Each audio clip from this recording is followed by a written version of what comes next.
What's up, investors? It's the Russian dude. There is this traditional Putin's annual Q&A with the people of Russia that's supposed to show that he's just your regular guy, taking some random questions from the public. Or so they want us to believe. And no, I'm serious. What they say is that these questions are selected at random. But in reality, every person is screened. Their personal information is recorded. They are asked which questions they want to ask, and then, only then, maybe, if the question is easy enough for Putin and it puts him or Russia in the spotlight of glory, then just maybe you will have a chance to ask the one and only your question. And don't you dare thinking about changing your mind last second or saying something unacceptable. A person responsible for audio has his finger on an end call button, so if he suspects things about to go wrong, you are immediately disconnected, and there is a FSB knocking at your door within 15 minutes. But overall, yeah, everyone has an equal chance to ask Putin whatever they want. It's all fair and square. But nevertheless, even though questions are perfectly screened, you can never forget that Putin is an aging man, living in his own world. And even though he carefully thinks about what he is about to say, sometimes things slip, which allows people to make unambiguous assumptions.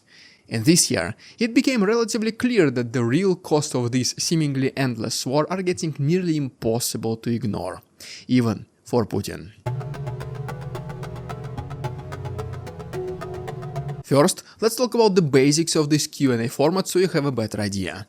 Historically, it was actually a clever trick, especially back in the day when Boris Yeltsin's speaking skills were rapidly, deteriorating. Watching him talk on TV was borderline tragic, and every new appearance felt like a guaranteed PR fiasco. But it goes beyond just Yeltsin.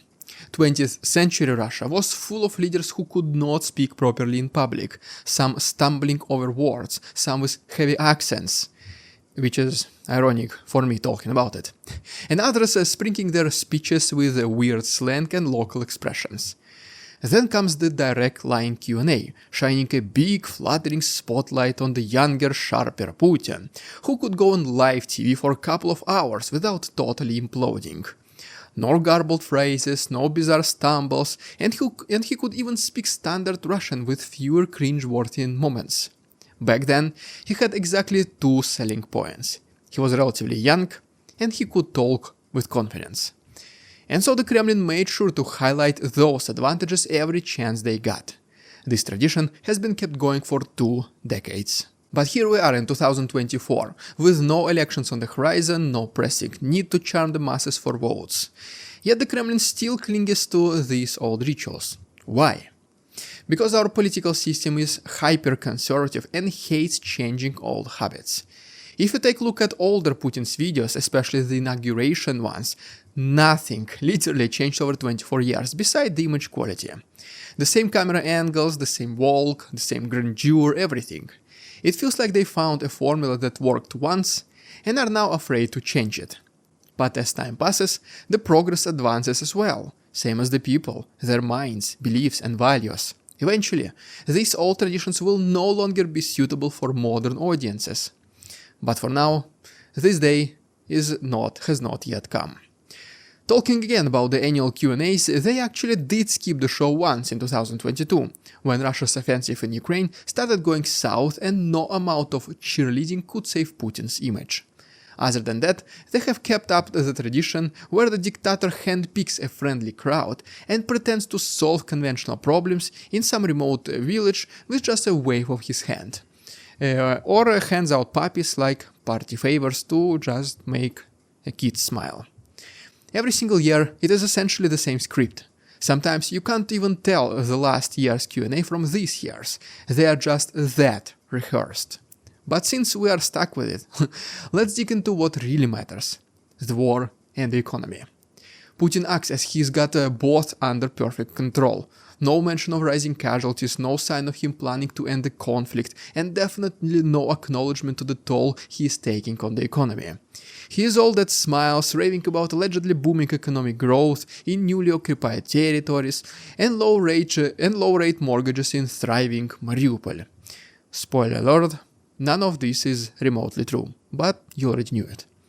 Putin seems convinced that this war is the best thing to ever happen to Russia, and he does not see a single compelling reason to stop it.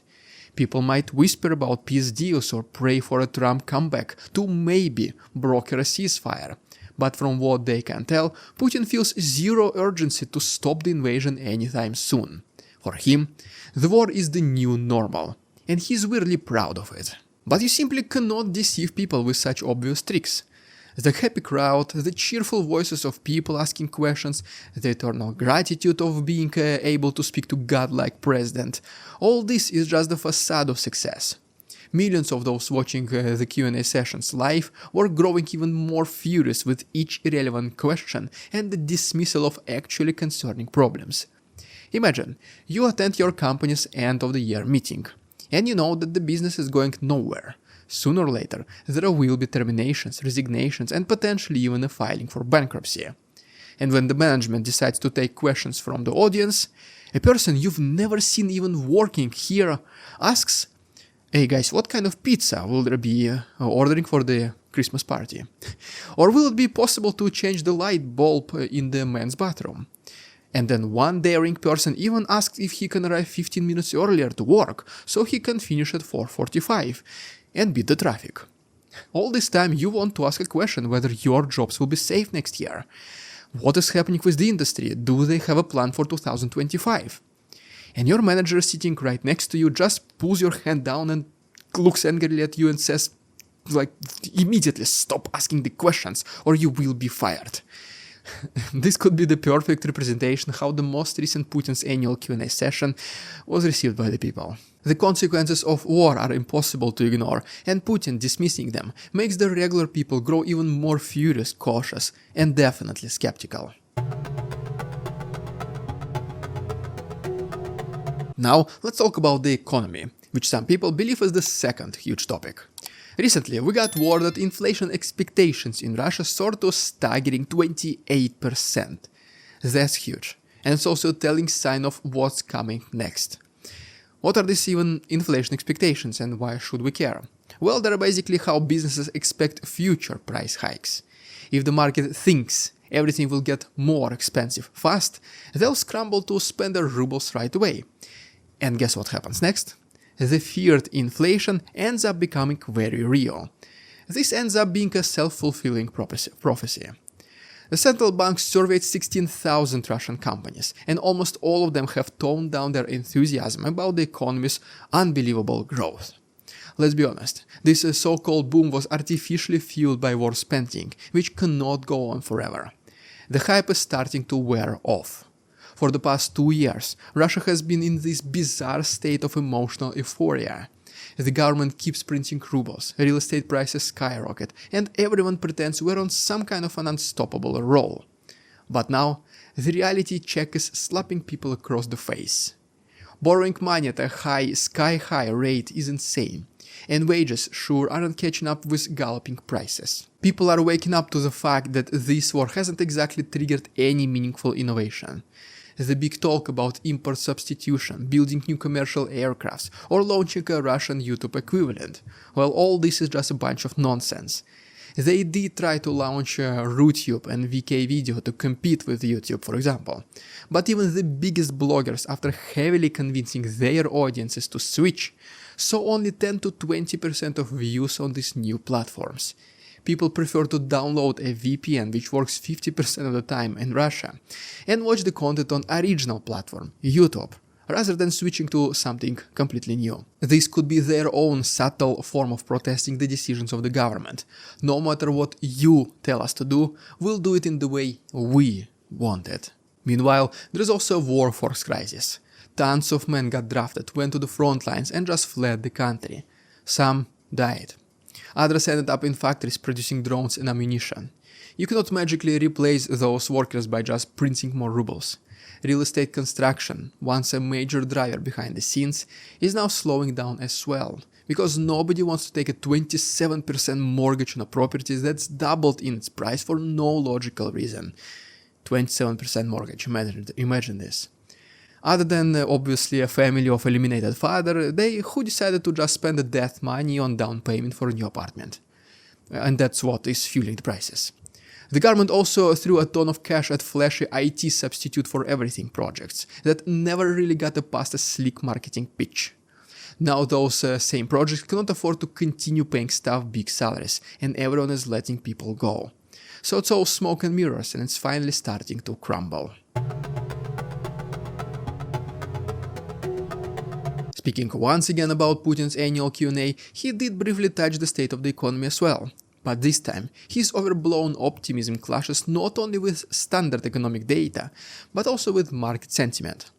The government tries to protect all this confidence, but it is not that convincing anymore. Putin did vaguely acknowledge inflation, but brushed it off as a trivial speed bump, overshadowed by Russia's spectacular achievements, like claiming that Russians consume more meat than Europeans. Yes. He did not bother citing any credible sources for that, because why would he? His favorite buzzword this year, that Russia has stepped away from the abyss, and that it was him and him only who saved Mother Russia. Apparently we were an inch away from losing our sovereignty. Whatever it's supposed to mean. But if you're wondering whether the man in charge is truly worrying over the economy, well, he's not. He most likely does not even understand the intricate nuances of it. He has special people to take care of the numbers and make everything magically work together. Putin only cares about numbers when it comes to fueling more Oreshnik missiles, something he's really proud of.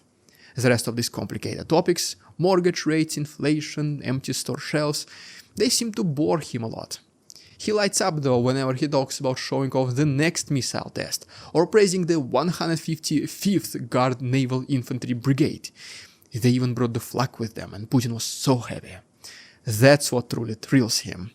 He's the commander in charge of everything from ballistic standoffs to trivial local crises, and you can see he's enjoying the illusions of this command. This has direct implications for the economy. The single biggest decision maker on Russia's financial policy could not care less about the financial well-being of the nation. So every question like, don't they see the war spending is strangling us? Or, hey, can we keep taking workers out of healthy sectors to feed the war? Well, those questions are basically pointless. The only priority is to keep the boss entertained with his big toys. And once he's about to get really bored with it, well, give him something new. Sure, at some point this unstoppable spree will backfire, because no economy can thrive when it's hemorrhaging people and funneling resources into a black hole of endless militarism. But it will not happen overnight. And by the time it does, the people working in the Kremlin will have most likely unfortunately find another way to cushion themselves. But it does not change things much for Putin. This is a classic late-stage personalist rule example. The dictator is living in a fantasy universe, obsessing over rocket gadgets and phantom victories. Inflation, massive casualties and looming recession. Well, all these annoyances do not exist in his bubble. But for now, sadly, he still wields absolute power over a very real country. And that's precisely where it gets horrifying. Because the folks around him, they know that keeping him happy is more important than actually fixing the problems. He is interested in the war, so the war drags on. He is excited about new missiles, so money pours into weapons development instead of a real economic growth. The question, don't they realize this is ruining us, does not matter to them. Everyone in the system is locked into the same feedback loop of pleasing the big boss, no matter how nonsensical or destructive his whims may be. And it means that the worst consequences, tanking economy, stagflation and an endless war, are still on the table.